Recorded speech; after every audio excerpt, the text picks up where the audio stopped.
गुरुर्ब्रह्मा गुरुर्विष्णू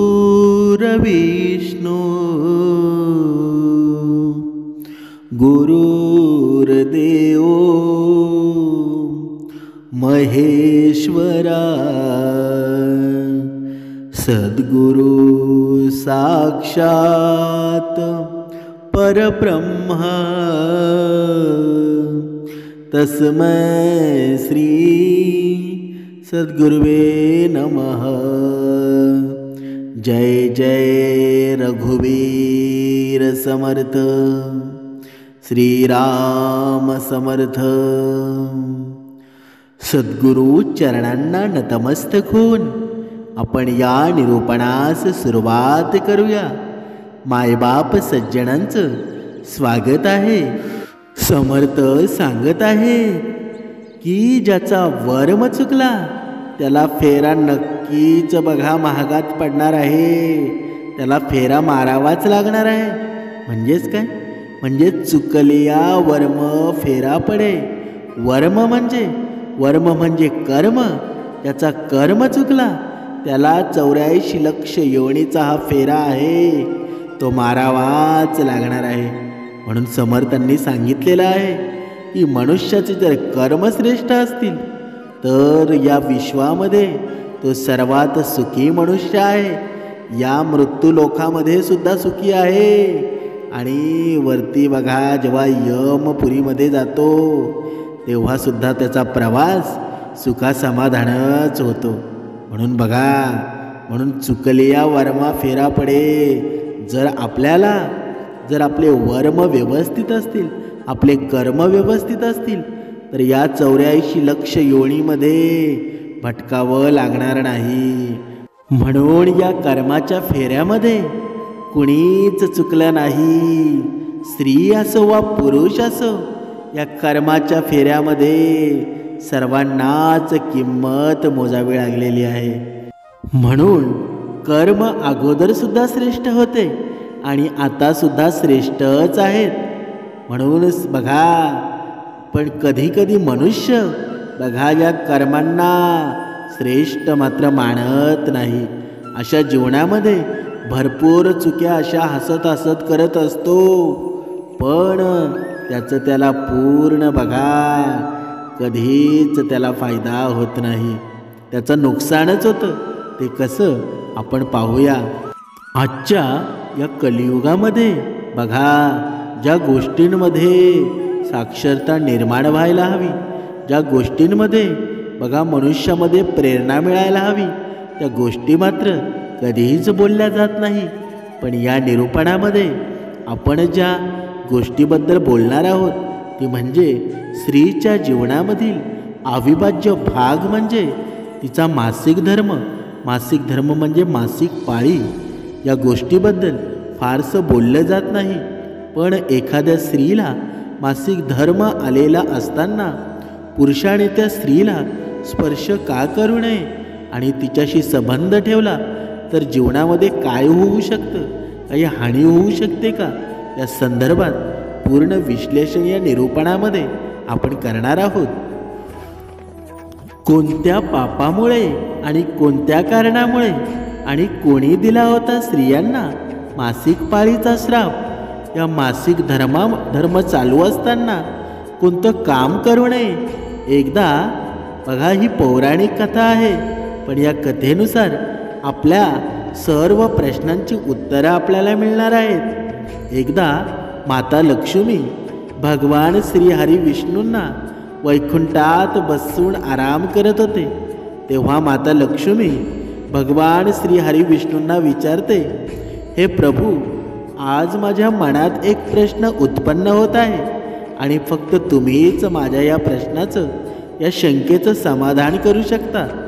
भगवान श्री हरी विष्णू म्हणतात, देवी, तुमच्या मनात जी सुद्धा शंका असेल, जी सुद्धा शंका निर्माण झाली असेल, तुम्ही निसंकोच होऊन मला विचारा, मी तुमच्या सर्व शंकेचं समाधान नक्कीच करू शकेल। बघा, तेव्हा माता लक्ष्मी म्हणते, हे स्वामी, माझा पहिला प्रश्न आहे की कोणत्या श्रापामुळे स्त्रियांना मासिक धर्माचा त्रास सहन करावा लागतो? आणि माझा दुसरा प्रश्न आहे की मासिक पाळी दरम्यान एका स्त्रीनं कोणतं कार्य करू नये? आणि तिसरा प्रश्न आहे की असे कोणते कर्म आहेत जे स्त्रीने केले तर तिला भयंकर मोठा पाप लागू शकतो? बघा, अशा प्रकारे 3 प्रश्न भगवान विष्णूंना माता विचारते. हे देवी, बघा भगवान विष्णू बघा लक्ष्मीला म्हणतात, तुम्ही सर्व मानव जातीच्या कल्याण हेतू खूप चांगले प्रश्न विचारलेले आहेत. या सर्व प्रश्नांची उत्तरं तुम्हाला एका प्राचीन कथेमार्फत मी देऊ इच्छितो. बघा, आणि सत्ययुगात घडलेल्या घटनेमार्फत नक्कीच ती मिळतील. हे देवी, या कथेला फक्त ऐकल्यामुळं समस्त पापांचा विनाश होतो. आणि जे पण पती पत्नी ही कथा ऐकतात त्यांना अक्षय लोकांची प्राप्ती होऊन जाते. आणि म्हणूनच हे देवी, तुम्ही सुद्धा या कथेला लक्ष देऊन ऐका. भगवान श्रीहरी विष्णू ही कथा सुरुवात करतात. ही सत्ययुगातील घटना आहे. एका देशामध्ये खूपच शोभनीय अशी नगरी होती. त्या नगरीमध्ये एक ब्राह्मण परिवार राहत होता आणि त्या ब्राह्मणाचं नाव होतं जनार्दन आणि त्यांच्या पत्नीचं नाव होतं सुमन.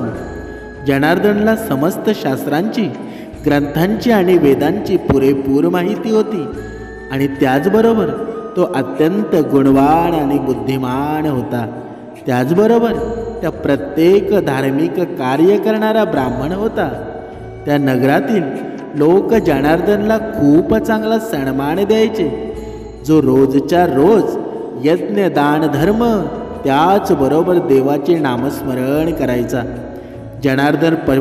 जनार्दन पशुपुत्र, बंधू बांधव त्याचबरोबर धन संपत्ती बघा या सर्वांनी संपन्न होता. जनार्दनची पत्नी बघा अत्यंत सुंदर आणि चरित्रवान आणि गुणवान होती. त्याचबरोबर ती पतिव्रता धर्माचे पालन करणारी सुद्धा होती. एके दिवशी जनार्दनने त्याच्या घरी गुरुवारी श्री सत्यनारायणची पूजा ठेवली आणि सर्व ब्राह्मणांना स्वतः जाऊन आमंत्रण दिलं. त्याचबरोबर त्या नगरात राहणाऱ्या सर्व माणसांना त्याने पूजासाठी आणि प्रसादासाठी आमंत्रण केलं. पूजेच्या दिवशी सर्व ब्राह्मण व नगरीतील अन्य माणसं पूजेसाठी जनार्दनच्या घरी गेले आणि जनार्दनने सर्वांचं चांगल्या प्रकारे स्वागत केलं. त्यानंतर त्याने सर्वांना घरामध्ये बसवून स्वादिष्ट भोजन केलं. भोजन दिल्यानंतर त्याने देवांचं नामस्मरण करून सर्वांना वस्त्रधान्य देऊन सर्वांचा निरोप घेतला.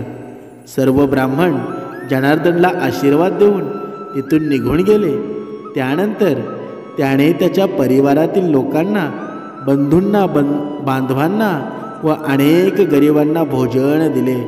अशा प्रकारे सर्वांना भोजन व दान धर्म केल्यानंतर, पूजा आटोपल्यानंतर जेव्हा तो ब्राह्मण त्याच्या दरवाजाच्या द्वाराजवळ उभा राहिला तेव्हा त्यानं पाहिलं की त्याच्या घरासमोर एक कुत्रा आणि गाय बोलत आहे. त्या ब्राह्मणानं त्या कुत्र्याचं आणि त्या गायीचं सर्व बोलणं ऐकलं. तेव्हा त्याला खूपच आश्चर्य वाटलं. भगवान श्रीहरी पुढे म्हणतात, हे देवी, तो कुत्रा आणि गाय त्याचंच आई वडील होते आणि ज्यांनी मागच्या जन्मामध्ये अनेक प्रकारचे पाप केले होते आणि म्हणूनच त्यांना या जन्मात कुत्रा आणि गायीचा जन्म प्राप्त झाला होता. वा जनार्दन मनातल्या मनात विचार करू लागला, हे दोघे तर साक्षात माझेच आई वडील आहेत, जे माझ्या घरी पशु बनून आले आहेत. असं कोणते कारण आहे ज्यामुळे त्यांना असं प्राण्यांचं शरीर प्राप्त झालं आहे? आता यांच्या उद्धारासाठी मी काय करू शकतो? अशा प्रकारे विचार करत जनार्दन खूप मोठ्या चिंतेत गेला आणि त्यानं अन्न पाण्याचा त्याग केला. रात्रीसुद्धा त्याला झोप येत नव्हती, परंतु तो त्याच्या धर्माचे पालन प्रत्येक दिवशी करायचा. देवाचं नामस्मरण करणं तो बिलकुल विसरला नाही. आणि एका दिवसाची गोष्ट आहे, जेव्हा अति जास्त विचार केल्यामुळं त्याला एका रात्री गाढ झोप लागली आणि त्याच्या स्वप्नामध्ये साक्षात मृत्यूचे देवता यमराज आले. तेव्हा ब्राह्मणाने धर्मराजाला पाहून म्हटलं, हे मृत्यूदेवता, यमराज ही माझी अंतिम वेळ आहे. भगवान श्री हरी विष्णू म्हणतात, हे देवी, यमराज माझ्याच आज्ञेने जनार्दनच्या स्वप्नात गेले होते. तेव्हा हसत यमराज जनार्दनला म्हणाले, नाही वस, तुझ्या या पीडेने स्वतः देवसुद्धा दुःखी झाले आहेत. त्यांनीच मला तुझी चिंता दूर करण्यासाठी तुझ्या स्वप्नात पाठवलं आहे. तेव्हा जनार्दन म्हणतो, प्रभूची लीला अपरंपार आहे. मी धन्य झालो. हे माझे मृत्यू देवता, तुम्हाला सुद्धा माहिती असेल की मी कुठल्या चिंतेमुळे दुःखी आहे. कृपया तुम्हीच मला या दुःखातून बाहेर काढा. मी अत्यंत दुःखी आहे आणि दुर्बळ झालो आहे. तेव्हा यमराज म्हणतात, हे ब्राह्मण, तू दुःखी होऊ नकोस. तुझ्या मनात जी पण काही शंका आहे ती निसंकोच होऊन तू मला विचार. मी अवश्य तुझ्या शंकेचं समाधान करेल. तेव्हा जनार्दन म्हणतो, हे धर्मराज, 4 दिवसापूर्वी मी माझ्या घरी श्री सत्यनारायणाची पूजा ठेवली. भगवान श्री हरींचे पूजन केलं. तेव्हा आम्ही अनेक ब्राह्मणांना आणि उपाशी लोकांना घरी बोलवून त्यांना महाप्रसाद दिला. विधिवत मी देवांचे पूजन केलं व त्याच दिवशी माझ्या द्वाराजवळ एक कुत्रा आणि एक गाय आली होती. दोघेही माझ्या घरासमोर उभे राहून बोलत होते. सर्वप्रथम त्या गाय त्या कुत्र्याला म्हणू लागली, हे स्वामी, आज जी घटना घडली आहे ती तर ऐका. ब्राह्मणाच्या भोजनासाठी एक दूधवाला दूध घेऊन येत होता. तेव्हा आकाशात एक घार तिच्या चोचीमध्ये एक सापाला घेऊन चालली होती आणि त्या मेलेल्या सापाचा विष त्या दूधवाल्याच्या दुधामध्ये पडला. जेव्हा आपली सुनबाई ते दूध घेत होती तेव्हा मी एक जोरात धक्का मारला आणि सूणबाई त्यासहित त्या विषारी दुधाला सुद्धा जमिनीवर पडलं. मी धक्का मारल्यामुळं सूणबाईने मला रागात येऊन खूप मारलं, ज्यामुळं माझी कंबर मोडली आणि त्यामुळं मला खूपच त्रास होत आहे आणि म्हणूनच मी लंगडत चालत आहे. मला हा त्रास, हे दुखणं सहन होत नाही. बघा, हे गाईचं बोलणं ऐकून तो कुत्रा खूपच दुःखी झाला आणि तो सांगू लागला, हे प्रिये, आता मी तुला माझ्या दुःखाचं कारण सांगत आहे. आज पूर्ण दिवस मी याच घराच्या द्वाराजवळ बसलेलो आहे आणि जनार्दनने सर्व लोकांना भोजन दिलं, परंतु याने मला एक भाकरीचा तुकडासुद्धा टाकला नाही. त्याचबरोबर मला पाणीसुद्धा पाजलं नाही आणि म्हणूनच मी खूप दुःखी झालो आहे. तेव्हा तो ब्राह्मण धर्मराजाला म्हणू लागला, अशा प्रकारे माझ्या पूर्वजांना, माझ्या आईवडिलांना गायीच्या आणि कुत्र्याच्या रूपात पाहून मला खूप दुःख होत आहे. मला रात्रभर झोपसुद्धा लागली नाही. प्रत्येक क्षणाला मला ही चिंता सतावत असते. मी कधीच कोणतंही पाप केलं नाही, नेहमी धर्माचं रक्षण केलं आहे आणि तरीसुद्धा माझ्या आईवडिलांना हे असं कष्ट सहन का करावं लागत आहेत. कृपया तुम्ही मला सांगावं की अशी कोणत्या कारणामुळं माझ्या आईवडिलांची ही दुरावस्था झाली आहे आणि त्यांना मुक्ती मिळवण्यासाठी मला असं कोणतं कार्य करावं लागेल. तेव्हा धर्मराज म्हणतात, हे ब्राह्मण, तुझ्या आईवडिलांनी मागच्या जन्मामध्ये घोर पाप केला होता आणि त्याच पापामुळे त्यांची आज अशी दुरावस्था झाली आहे.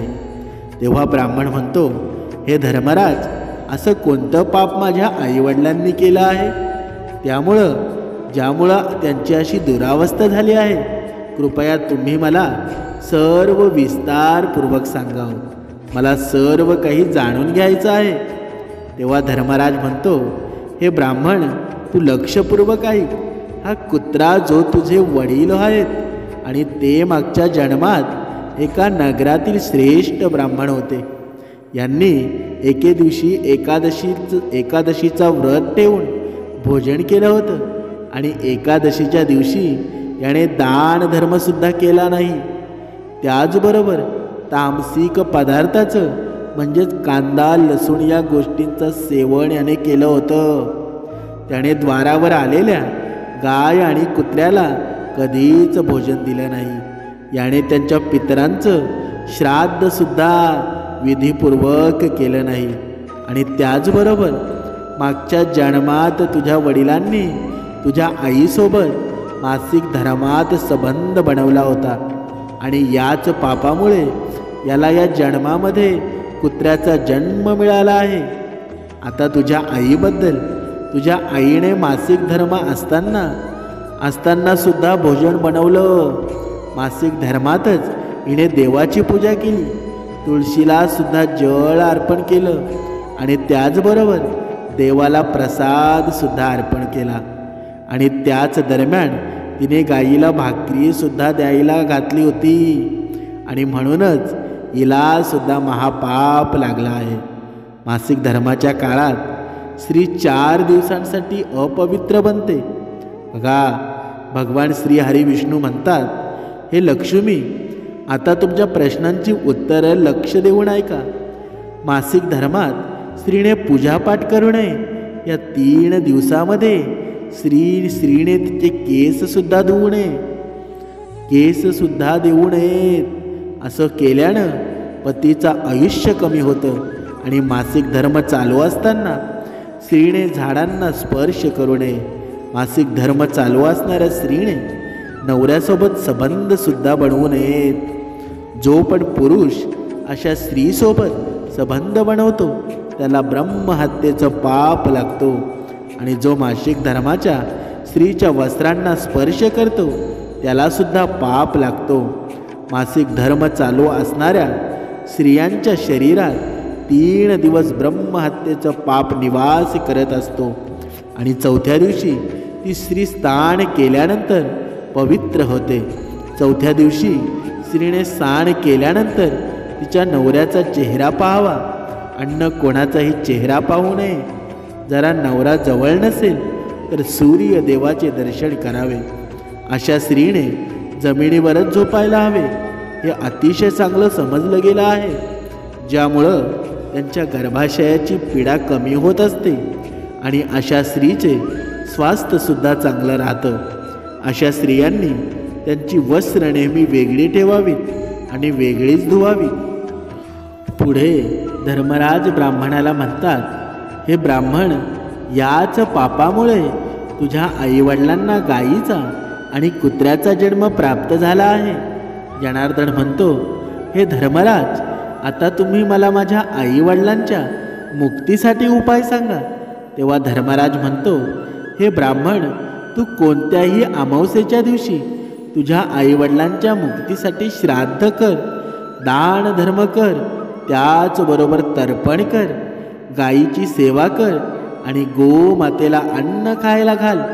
त्याचबरोबर तुझ्या आईवडिलांच्या मुक्तीसाठी देवासमोर तू प्रार्थना कर. तेव्हा ब्राह्मण धर्मराजाने जसं सांगितलं आहे तसं सर्व करतो आणि त्यानंतर त्याच्या आईवडिलांना मुक्ती मिळते. पुढे भगवान विष्णू म्हणतात, हे लक्ष्मी, तुम्हाला मासिक धर्म चालू असणाऱ्या स्त्रीने कोणते कार्य करू नयेत हे विस्तारपूर्वक सांगितले आहे. आता मी तुम्हाला सांगतो की असं कोणते कारण आहे ज्यामुळे स्त्रीला मासिक धर्मातून जावं लागतं. ही सुद्धा एक खरी घटना आहे आणि या घटनेला आपण देवासूर संग्राम या नावाने ओळखत आहोत, जो सर्वात घातक देवांमधील आणि दानवांमधील युद्ध होता. बघा, ही सत्ययुगामध्ये कालकी या नावाने एक प्रसिद्ध दानव होता आणि या असल्या कारणानं त्याचा स्वभाव उग्र होता आणि तो नेहमीच युद्ध करण्यासाठी तत्पर असायचा. एके दिवशी सर्व दानव स्वर्ग लोकावर आक्रमण करू लागले आणि त्या असुरांजवळ भयंकर शक्तिशाली अस्त्र होते, ज्या अस्त्रांचा देवता सामना करू शकत नव्हते. आणि सर्व देव पळतच ब्रह्मदेवाजवळ गेले आणि तेव्हा ब्रह्मदेवाने त्यांना असुरांना पराजित करण्याचा उपाय सांगितला. ब्रह्मदेव म्हणाले, हे इंद्र, तुम्ही याच वेळेला महर्षी दधींची यांच्याजवळ जा. ते त्यांच्या शरीराच्या हाडांपासून तुम्हाला अस्त्र-शस्त्र प्रदान करतील. त्याच अस्त्रांचा वापर करून तुम्ही दानवांचा पराभव करू शकता. तेव्हा सर्व देवता महर्षी दधीची यांच्या आश्रमाजवळ जातात आणि त्यांना प्रार्थना करून अस्त्र प्रदान करण्याची विनंती करतात. त्यानंतर समस्त जगाच्या कल्याण हेतू महर्षी दधींची त्यांच्या शरीराच्या हाडांपासून अस्त्रांची निर्मिती करतात आणि त्याच अस्त्रांमध्ये एक वज्र नावाचा अस्त्र असतो, जो अस्त्र देवराज इंद्र घेतात आणि त्यानंतर सर्व देवता असुरांसोबत युद्ध करण्यासाठी निघून जातात. देवता आणि दानवांमध्ये अतिशय भीषण असे युद्ध होतो आणि सर्व देवता दानवांसोबत युद्ध करण्यासाठी एकत्रित होतात आणि एकमेकांवर प्रतिहल्ले करू लागतात. अनेक दिवस देवता आणि दानवांमध्ये अशा प्रकारे भीषण युद्ध चालू होतं. त्यानंतर देवराज इंद्र आणि वृत्रासूर समोरासमोर येतात. दोघांमध्ये भीषण युद्ध होतं आणि त्यानंतर देवराज इंद्र त्यांचा वज्र अस्त्राचा वापर करून वृत्रासूरला मारून टाकतात. वृत्रासूरचा मृत्यू होताच त्याच्या शरीरातून ब्रह्महत्या बाहेर येते आणि इंद्रदेवाचा पाठलाग करू लागते. त्यानंतर ती ब्रह्महत्या इंद्रदेवाच्या शरीरात प्रवेश करते. त्यामुळं इंद्राला ब्रह्महत्येचा पाप लागतो आणि त्यानंतर देवराज इंद्र ब्रह्मदेवाजवळ जातात आणि त्यांच्याजवळ ब्रह्महत्येच्या पापापासून सुटका मिळवण्याचा उपाय विचारतात. त्यानंतर ब्रह्मदेव आणि त्या ब्रह्महत्येचा इंद्रदेवाच्या शरीरातून निघण्याची आज्ञा देतात. त्यानंतर ती ब्रह्महत्या इंद्रदेवाच्या शरीरातून बाहेर निघून ब्रह्मदेवाला म्हणू लागते, हे परमपिता, आतापर्यंत मी वत्रासूरच्या शरीरात निवास करत होते, कारण त्याने अनेक ब्रह्महत्या केल्या होत्या व जेव्हा इंद्राने वत्रासूरची हत्या केली तेव्हा मी इंद्राच्या शरीरामध्ये वास करू लागले. आता तुम्हीच मला कोणते तरी उचित स्थान द्या जिथे मी राहू शकते. तेव्हा ब्रह्मदेव म्हणतात, हे ब्रह्महत्या, मी तुला एक उचित स्थान सांगतो. तेव्हा ब्रह्मदेवाने ब्रह्मदेवाचे 4 भाग केले आणि सांगितलं, हे ब्रह्महत्या, तुझा 1/4 भाग अग्नीमध्ये राहील. जो पण मनुष्य अग्नीला आहुती देणार नाही तू त्याच्या शरीरात प्रवेश कर. तुझा दुसरा 1/4 भाग पाण्यामध्ये असेल. जो पण मनुष्य पाण्यामध्ये थुंकेल किंवा पाण्यामध्ये मळमूत्राचा त्याग करेल तू त्याच्या शरीरामध्ये प्रवेश कर. आणि त्यानंतर तिसरा 1/4 भाग झाडामध्ये असेल. जो पण मनुष्य कारण नसताना वृक्षतोड करेल त्याला सुद्धा ब्रह्महत्येचा पाप लागेल. आणि त्यानंतर ब्रह्मदेवाने अप्सरांना बोलावलं आणि सांगितलं, हे अप्सरांनो, या ब्रह्महत्येचा चौथा 1/4 भाग तुम्ही ग्रहण करा. तेव्हा अप्सरा म्हणाल्या, हे प्रभू, तुमच्या आज्ञेनुसार आम्ही हे ग्रहण करण्यास तयार आहोत, परंतु आम्हाला सुद्धा यापासून मुक्ती मिळण्याचा कोणता तरी उपाय सांगा. बघा, तेव्हा ब्रह्मदेव म्हणू लागले, हे अप्सरांनो, जो पण पुरुष मासिक धर्मात असलेल्या स्त्रीसोबत संबंध ठेवेल त्याच्यामध्ये ही ब्रह्महत्या प्रवेश करेल. अशा प्रकारे ब्रह्महत्येचे 4 भाग झाले. एक अग्नीमध्ये, दुसरा प्राण्यांमध्ये, तिसरा वृक्षांमध्ये आणि चौथा स्त्रियांमध्ये प्रवेश केला. आणि याच ब्रह्महत्येच्या 1/4 भागामुळे स्त्रियांना मासिक धर्म येत असतो. जो पण पुरुष मासिक धर्म चालू असताना स्त्रियांना स्पर्श करतो किंवा त्याच्यासोबत संबंध ठेवत असतो अशा पुरुषांना ब्रह्महत्येचं पाप लागतो. भगवान श्रीहरी विष्णू म्हणतात, हे देवी, अशा प्रकारे मी तुम्हाला स्त्रीच्या मासिक धर्माची कथा आणि मासिक धर्माबद्दल स्त्रीने कोणते कार्य करू नये या सर्वांबद्दल सविस्तर सांगितलेलं आहे. तेव्हा माता लक्ष्मी म्हणते, हे प्रभू, आज तुम्ही मला मी खूपच महत्त्वाचं ज्ञान दिलं आहे आणि मी सुद्धा तुम्हाला वचन देते, जी पण मासिक धर्म दरम्यान पूजापाठ करेल, तुळशी मातेला जळ अर्पण करेल किंवा पतीसोबत संबंध ठेवेल, अशा स्त्रीच्या घरामध्ये मी कधीच प्रवेश करणार नाही. माझी बहीण अलक्ष्मी त्या स्त्रीच्या घरात प्रवेश करेल. समर्थ सांगत आहेत या कथेचं नक्की तात्पर्य काय? कारण आजच्या या कलियुगामध्ये स्त्री ही पुरुषाबरोबर काम करत आहे. प्रत्येक क्षेत्रामध्ये तिची कलाकृती दाखवत आहे आणि एक दिवस असा नक्कीच येईल की या पूर्ण जगावर राज्य करणारी स्त्री असेल.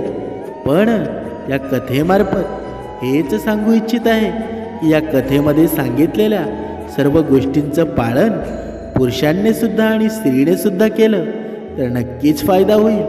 दुसरी गोष्ट की स्त्रीच्या या मासिक धर्माच्या वेळी पुरुषाने स्त्रीजवळ का जाऊ नये, त्याचं कारण असं की त्या वेळेमध्ये स्त्रीला खूप कठीण काळ असतो आणि त्या कठीण काळामध्ये जर तुम्ही स्त्रीजवळ गेलात तर तिला बघा कठीण प्रसंगातून जावं लागतं. म्हणून पुरुषाने हे 3-4 दिवस स्त्रीपासून थोडं अलिप्त राहावं. समर्थ पुढे सांगत आहे की या ब्रह्मांडामध्ये हे चालू असलेले चक्र आहे. यामध्ये स्त्री असो या पुरुष असो सर्वांनाच सामोरे जावं लागतं आणि या चक्रामध्ये जो कोणी या वर्माचा फेरा पडतो, तो या वर्माच्या फेऱ्यामध्ये अडकतो बघा, त्याची अधोगतीच होते ना. 84 योनीमध्ये त्याला पूर्णपणे फिरावं लागतं. म्हणून समर्थांनी सांगितलेलं आहे की माणसाच्या जीवनामध्ये जर कर्मच चांगले नसतील, जर कर्मालाच परमेश्वर मानलं तर मनुष्य देव होऊन जाईल. पण मनुष्य कर्म आणि परमेश्वर यांना वेगवेगळे मानतो आणि कर्म बघा, कर्म मात्र चांगले करत नाही आणि देव देव करत राहतो. यामध्ये मात्र कर्माचा फेरा या मनुष्याला परत मारावा लागतो. म्हणून प्रत्येक मनुष्याने जर कर्मांनाच देव मानलं तर किती श्रेष्ठ जीवन निर्माण होईल, किती चांगलं जीवन निर्माण होईल. म्हणून समर्थांनी सांगितलेलं आहे की जन्म घेणे लागे वासनेच्या संगे. जेव्हा तुमची वासना राहील ना, तुमची वासनाधीन तुम्ही असाल, वासना जोपर्यंत पूर्ण होत नाही तोपर्यंत या 24 लक्ष बघा या कितीतरी योनींमध्ये तुम्हाला जन्म घ्यावा लागणार आहे. जोपर्यंत तुमची वासना पूर्ण होत नाही तोपर्यंत या वासनेच्या संगे जन्म घ्यावा लागेल. म्हणून आता आपण प्रत्येकानं ठरवा या वासनेच्या संगे जाऊन आपण पूर्ण आयुष्याची बर्बादी करायची की चांगले आणि सुंदर जीवन जगायचे. कारण या मनुष्याच्या देहामध्ये आपण या परमेश्वराने आपल्याला पाठवलेलं आहे. हे खरंच आपली पुण्याई आहे. बघा, आपल्याला बघण्यासाठी 2 डोळे आहेत, ऐकण्यासाठी 2 कान आहेत. सर्व काही जग सुंदर दिसावं या डोळ्यांनी ते निहाळून टाकावं. सर्व काही परमेश्वराने आपल्याला दिलेलं आहे, पण तरीसुद्धा त्याची आपल्याला काळजी आहे का? तर नाही. हे 2 हात दिलेले आहेत, यांनी परमेश्वराचे बघा नामस्मरण करावं. जिथे राग निर्माण होईल तेव्हा हे 2 हात जवळ येऊन नमस्कार निर्माण झाला पाहिजे. पण या 2 हातांनी आपण दुसऱ्याचा द्वेष करत असतो, आपण दुसऱ्याच्या जीवनावर दुःख देत असतो. म्हणून समर्थांनी सांगितलेलं आहे की जेव्हा हा वर्माचा फेरा कधी चुकेल, जेव्हा आपल्याला संतांची संगत निर्माण होईल, जेव्हा आपण चांगल्या गोष्टींमध्ये आनंद निर्माण करू, प्रत्येक माणसामध्ये माणुसकी धर्म निर्माण करू, तेव्हाच हा वर्माचा फेरा चुकणार आहे. झालेल्या गेलेल्या गोष्टींचं विसरून जाऊन नवीन जीवनाची सुरुवात आपण करूया. आणि प्रत्येक माणसात देव आहे, माणसात परमेश्वर आहे. जोपर्यंत हे आपण मानत नाही ना तोपर्यंत खरी भक्ती कधीच घडणार नाही. म्हणून प्रत्येकानं आपल्या घरामध्ये, आपल्या कुटुंबामध्ये, आपल्या मित्र परिवारामध्ये आपण असं राहावं की प्रत्येकानं आपला आदर्श घ्यावा, की खराब देव कुठे पाहावा तर याच्याकडे बघून पाहावा. नाहीतर नुसतं देव करून, भक्ती करून नुसतं काहीही फायदा नाही. जर दुसऱ्याच्या जीवनामध्ये आनंद निर्माण होत नसेल तर त्या भक्तीचा काहीही फायदा होणार नाही. जय जय रघुवीर समर्थ.